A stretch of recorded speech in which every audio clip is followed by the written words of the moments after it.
WhatsApp কি অবস্থা? This Ahmed Tanvir. আর আমরা এই মুহূর্তে প্রিন্স নিয়ে কথা বলবো। সো আমি কিছুটা হতাশ। আমি প্রিন্স দেখে আসলাম মাত্র। ঈদের ১ম এবং ২য় দিন একটু ব্যস্ত ছিলাম। দ্যাটস ওয়াই প্রেক্ষাগৃহে যাওয়া হয় না। বাট আজকে আমি হল থেকে আসলাম। সো খাওয়া-দাওয়া করে মাত্র ভিডিওটা করছি। I am so much disappointed. আসলে এই সিনেমাটা আসলে কেমন ছিল? আমি যদি বলি এটাকে খারাপ সিনেমা বা বাজে cinema, then that will be like not really true.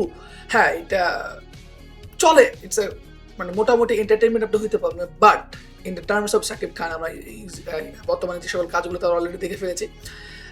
সেই সাপেক্ষে বলতে গেলে এই কাজটা আপ টু দ্য মার্ক না। আমি প্রথমেই যে জিনিসটা সবচেয়ে বেশি যে জিনিসটা বিরক্তিকর সেটা হচ্ছে একটা প্রোডাকশন কোয়ালিটিগুলো এতটাই চিপ ছিল। আর এই জায়গাটা আপনাকে এত বেশি হতাশ করবে আপনার এই মিউজিক এই সিনেমাটা যদি আপনি দেখেন, এখানে ভিএফএক্স এর যে কাজগুলো আছে এতটা লো বাজেটেড, লাইক কোনো একটা বিগিনার স্টেজে যে ভিএফএক্স আর্টিস্ট আছেন যিনি এখনো প্র্যাকটিস করছেন, তার হাতে এডিটটা ধরে দেওয়া হয়েছে এবং তাকে বলে যে তুমি জাস্ট এডিটটা করে দাও। এত চিপ পরিমাণ মানে ভিএফএক্স এর কাজগুলো এখানে আছে।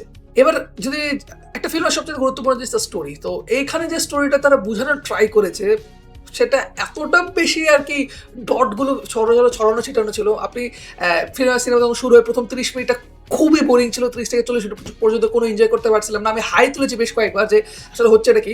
স্টোরিটাকে তারা যখন কানেক্ট করার ট্রাই করলো সেখানেও তারা খুব বেশি সেটা কানেক্ট করতে পারছে না। তারা একই সাথে রোম্যান্টিক যে জিনিসটা ছিল এবং একই সাথে যে নেগেটিভ মানে একটা অ্যাকশন প্যাক জিনিসটা ছিল সেটাকে প্যারালালি পুশ করছিল এবং এই জিনিসটা দৃষ্টিকটু দেখাচ্ছিল কারণ তারা সেটা সেভাবে প্রেজেন্ট করতে পারে নাই।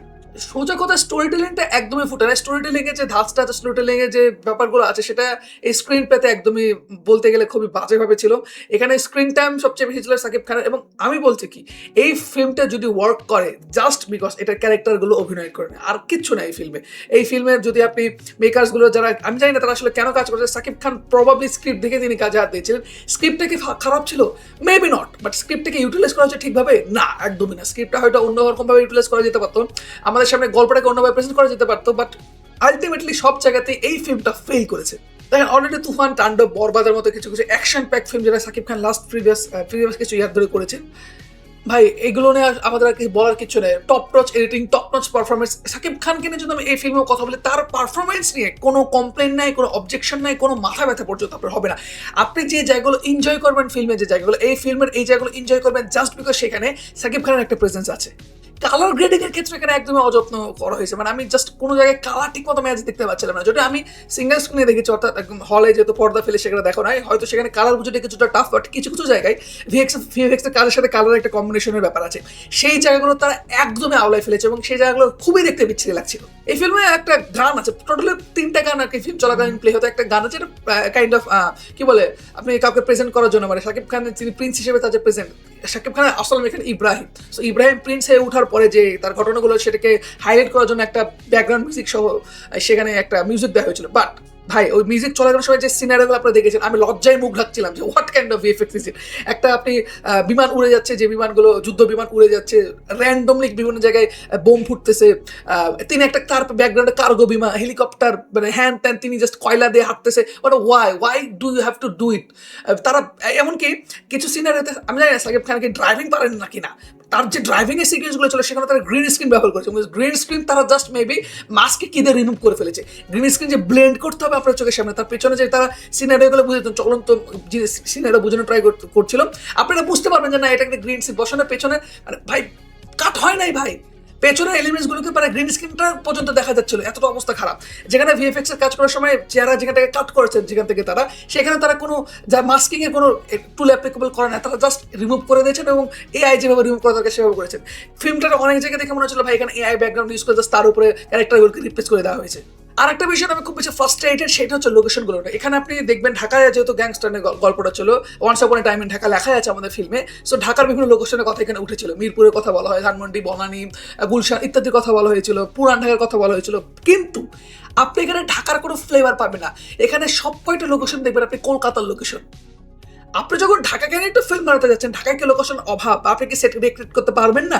আমি দেখতেছিলাম যে এইটার বাজেট থেকে 10 কোটি টাকা। আদৌ এইটার বাজেট 10 কোটি টাকা কিনা, এটা আমার একটা বড় প্রশ্ন আছে। বিকজ 10 কোটি টাকা বাজেট যদি এখানে থাকতো, এটাকে প্রপার ইউটিলাইজ একদমই করা হয়নি।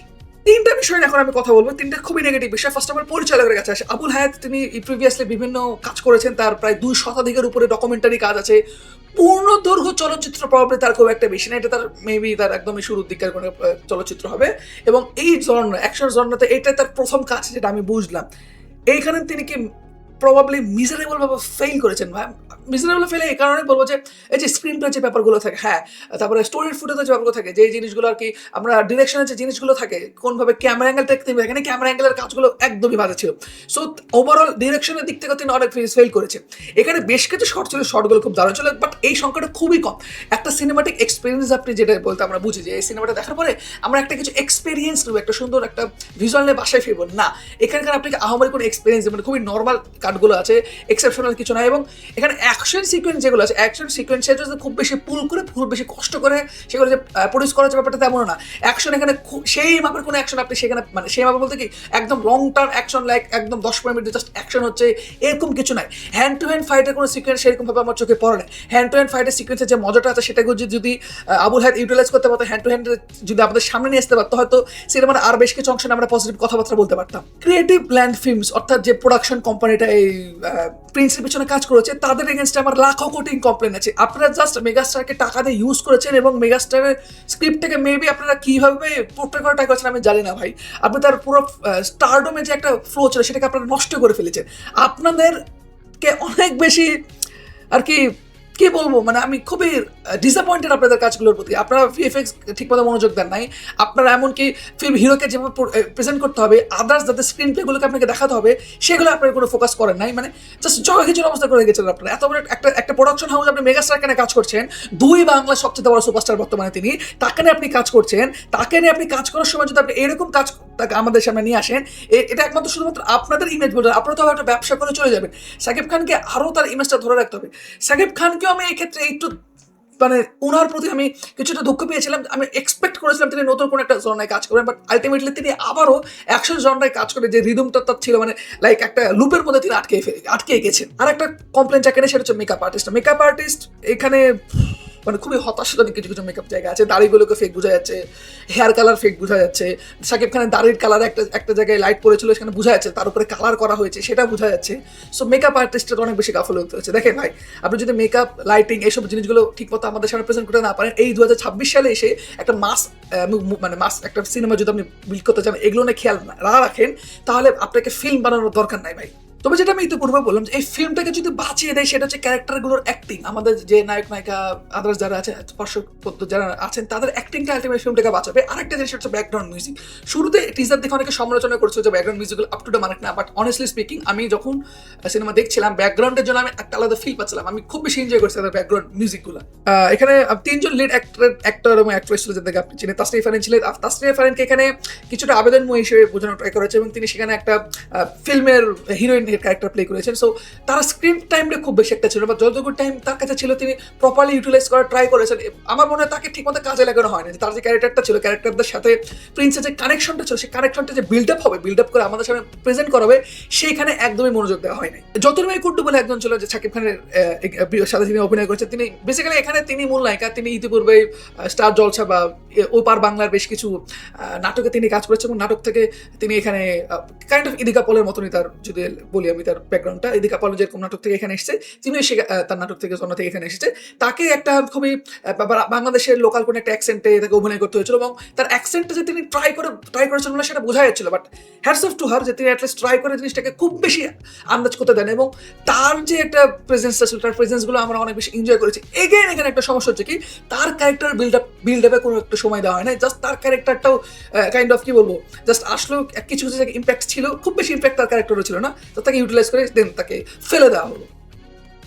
ক্যারেক্টার ডেভেলপমেন্টে প্রত্যেকের অবস্থায় খুব বেশি শোচনীয়। তবে একটা ক্যারেক্টারকে আলাদা করে আপনাকে কথা বলতে হবে, যেটা হচ্ছে এখানে একটা ক্যারেক্টার ছিল, সেই ক্যারেক্টার হচ্ছে গোপালদা বেসিক্যালি শাকিব খানের একজন মানে বড় ভাই হিসেবে, কাইন্ড অফ বড় ভাই, মানে এলাকার বড় ভাই, সেটা একটা বড় ভাই ক্যারেক্টার। তার একটা ওয়াইফ ছিল, যাকে বৌদি হিসেবে এখানে বলা হয়েছে। পিয়ান সরকার বলে একজন অভিনেতা আছেন, তিনি প্রবাবলি ওই পার বাংলা একজন অভিনেত্রী এবং তিনি এই রোলটা প্লে করেছেন। I will be brutally honest, যতগুলো ক্যারেক্টার বললাম সবচাইতে বেস্ট ক্যারেক্টার যেটা ছিল, সবচাইতে ইম্প্যাক্টফুল ছিল, মানুষ সবচেয়ে বেশি এনজয় করেছেন বৌদির ক্যারেক্টারটা দেখে। তার একটা আলাদা অরা আছে ভাই। আপনি যদি আমি আপাতত বেশি কিছু বলে স্পয়লার হয়েছে, বাট তিনি যত জায়গায় সিনে তিনি ছিলেন, প্রত্যেকটা সিনে আলাদা একটা জীবন ছিল এবং যেখানে ক্লাইম্যাক্সটা শুরু হয়, ক্লাইম্যাক্সের ওখানে তার একটা বড় ইম্প্যাক্ট ছিল। ক্লাইম্যাক্সটা একদম শেষের দিকে ছিল। ক্লাইম্যাক্সটা আমি একটা কথা বলে দিই, ক্লাইম্যাক্সটার যখন আমাদের সামনে আসে সেই সময় বেশ কিছু ওয়াও ফ্যাক্টর নিয়ে আনা ট্রাই করা হয়েছে, বাট ওয়াও ফ্যাক্টরগুলো এত বেশি ছিল যে তখনও ডট কানেক্ট করতে অসুবিধা হচ্ছে যে এক্স্যাক্টলি হচ্ছে নাকি। বাট হ্যাঁ, ওয়াও ফ্যাক্টরগুলোর সময় আমরা একটু মজা পেয়েছিলাম যে wow what the hell is happening, এই টাইপের একটা এক্সপ্রেশন আমাদের ভিতর থেকে আসছিল। বাট স্টিল ওয়াও ফ্যাক্টরগুলো এক্সট্রা পুশ দেওয়ার ট্রাই করা হয়েছে, মানে একদম সিনেমা শেষ, পুরো সিনেমাতে আপনি খুব বেশি একটা কাজ দেখাতে পারেন নাই, লাস্ট মোমেন্টে আসলে অনেক বেশি কাজ দেখে আমাদের মন জয় করার চেষ্টা করছেন, ব্যাপারটা এরকম ছিল। দিবেন্দু ভট্টাচার্য তিনি বেসিক্যালি এখানে মেইন ভিলেনের রোলটা প্লে করেছেন, অসাধারণ। Like he is a very good actor. তার অ্যাক্টিং সম্পর্কে আমরা অলরেডি বিভিন্ন রিলসে দেখেছি। আপনারা যদি তার কোনো একটা ফিল্ম দেখে থাকেন তাহলে আপনি বুঝতে পারবেন তিনি অ্যাজ আ ভিলেন খুব ভালো অ্যাক্টিং করতে পেরেছেন। বাট এগেইন এখানে তার ক্যারেক্টারটাকে খুব বেশি ইউটিলাইজ করা হয় নাই। তার ক্যারেক্টারের যে ক্লাইম্যাক্সগুলো দেখানো হয়েছে, ক্যারেক্টারের যে ডেভেলপমেন্টগুলো, ক্যারেক্টার ডেভেলপমেন্টের যে জিনিসগুলো আছে সেইটাও এখানে মিসিং ছিল। মানে বাংলা কথায় ক্যারেক্টার ডেভেলপমেন্টে সব জায়গাতেই ছিল, সাকিব খানের ক্যারেক্টার ডেভেলপমেন্টেও তারা একদম মনোযোগ দেয় না। সিনেমাটা এমনকি দাপ ধুপ ধুপ জাস্ট আপনার সামনে অনেকগুলো অ্যাকশন ফ্রিকোয়েন্স চলে যায় এবং আপনাকে নিজের মতো করে একটা স্টোরি মিলাই নিতে হবে। রাশেদ মামুন অপু ছিল, রাশেদ মামুন অপু আমার দুর্দান্ত লাগে। আপনি দাগিতে তার অভিনয়টা দেখেছেন, রাজশাহী লোকাল অ্যাকশনে তিনি একটা অভিনয় করেছিলেন, দুর্দান্ত অভিনয় করেছেন। এবং এইখানেও তার যখন প্রথম ইন্ট্রোডিউস করা হয় তাকে, সেই সময়টা পুরো আগে আমরা হলে যারা ছিলাম সবাই চিৎকার দিয়েছিলাম, তার প্রেজেন্সটা বা তার যে অরাটা এত সুন্দরভাবে পোর্ট্রে করা হয়েছে। ক্লাইম্যাক্স তার অনেক বড় একটা ইম্প্যাক্ট আছে, যেটা আপনার সামনে ফিল্মে দেখতে পারবেন, মানে ফিল্মের শেষে দিকে আপনারা দেখতে পারবেন। এজাজুল ইসলাম ছিলেন, তার ক্যারেক্টারটা তিনি ভালো মতো প্লে করেছেন। ইফতেখার দিনার ছিলেন। তো এরকম বেশ কিছু ক্যারেক্টার ছিল যারা তাদের জায়গা থেকে সর্বোচ্চ চেষ্টা করেছেন, কিন্তু মেন যে ক্যারেক্টারকে আমাদের কাজ ছিল তাদের বিল্ড আপে তারা মনোযোগ দেয় না। ওভারঅল ফিল্মটাকে যদি আমরা রেটিং দিই, I will give it a total of 6, এবং এই 6টা তারা পেয়েছে জাস্ট বিকজ অফ শাকিব খান যখনই স্ক্রিনে আসেন, যখনই তার আমাদের সামনে তিনি আসেন, আমরা গোটা হল চিৎকার দিয়েছি জাস্ট বিকজ তার লুকস, তার যে অরাটা আছে, তার যে ফ্যান্ডমটা আছে, তার যে একটা প্রেজেন্স আছে, তার কি বলবো ডায়লগ ডেলিভারি থেকে বলতে পারেন, তার এক্সপ্রেশন চেঞ্জ যেগুলো হয় সেগুলো বলতে পারেন। ফিল্মের সব জায়গাতে তার ইম্প্যাক্টটা ছিল সর্বোচ্চ, এবং তার এই ইম্প্যাক্টের জন্য এই ফিল্মটা টিকে যাইতে পারে। আদারওয়াইজ এই ফিল্মটা টিকার কোনো অপশনই ছিল না। আমরা সাকিব খান থেকে অন্যান্য জনের কাজ অনেক বেশি করে চাই, এবং আমরা চাই তিনি অ্যাকশন থেকে নেক্সট ফিল্ম থেকে বের হয়ে তিনি একটু নর্মাল ফিল্মে একটা কাজ করুক। ভাই তিনি রোম-কম করুক, রোম্যান্সে তিনি কাজ করে। সাকিব খানের মতো বেস্ট রোম্যান্স আমার মনে হয় না বাংলাদেশে অন্য কোনো একটা করতে পারবে। সাকিব খান অন্য কিছুতে কাজ করা শুরু করুক, আমরা সবাই এটাই চাই। প্রিন্স নিয়ে আসলে আমি হেড ছড়াচ্ছি না, মনে করেন না যে হেড, আসলে এটা একটা ক্রিটিসিজমটা অনেক বেশি দরকার ছিল। আই থিঙ্ক সাকিব খান নিজে ওটা রিয়েলাইজ করবেন যে তারকে নিয়ে যে ক্রিটিসিজমটা এখানে হচ্ছে সেটা যতটাই জাস্টিফাইড, এবং হোপফুলি নেক্সট যে ফিল্মগুলো হবে সেই ফিল্মগুলোতে তিনি আর একটু বেশি ভেবেচিন্তে স্ক্রিপ্টগুলো চয়েস করবেন, এবং পরবর্তীতে তিনি কোনো বড় প্রোডাকশন হাউসের সাথে কাজ করার ট্রাই করবেন। মানে প্রোডাকশন হাউসের ক্ষেত্রে কাজ করার জন্য আমি চাই তিনি যেন একটু সাবধানতা অবলম্বন করে, কারণ এইসব প্রোডাকশন হাউসের হাতে যদি আমাদের ফিল্ম ইন্ডাস্ট্রি চলে যায়, আমাদের ফিল্ম ইন্ডাস্ট্রির ভবিষ্যৎ নিয়ে আমার যথেষ্ট সন্দেহ থাকবে। After all they tried but they failed miserably. এখন আর ট্রাই করার সময় নয়, এখন আপনাকে রেজাল্ট দেখাতে হবে। সাকিব খানের ফ্যান্ডমের জন্য আমরা এই সিনেমাটা টাকা ইনকাম করতে পারবে, বাট আমি আবারও বলছি প্রোডাকশন হাউস খুবই জঘন্য। Thanks for watching this video. আমি যদি বেশি কিছু বলে থাকি সাকিব খানের কিছু মনে করবেন না, I am also Shakib fan, but আমি সাকিব খানকে এখানে কিছু বলি না। আমি এখানে জাস্ট ফিল্মের যে জিনিসগুলো আছে সেগুলো নিয়ে কথা বলে ট্রাই করেছি। ভিডিওটা ভালো লাগলে অবশ্যই সাবস্ক্রাইব করবেন। আপনাদের সাথে নেক্সট কোনো একটা ভিডিও দেখা হবে, নেক্সট কোনো একটা কন্টেন্ট নিয়ে। Till then, sayonara, tata, goodbye. আর আমার শত্রুর সাথে যে ধান্দা করবে তার জন্য বুলেটের বৃষ্টি।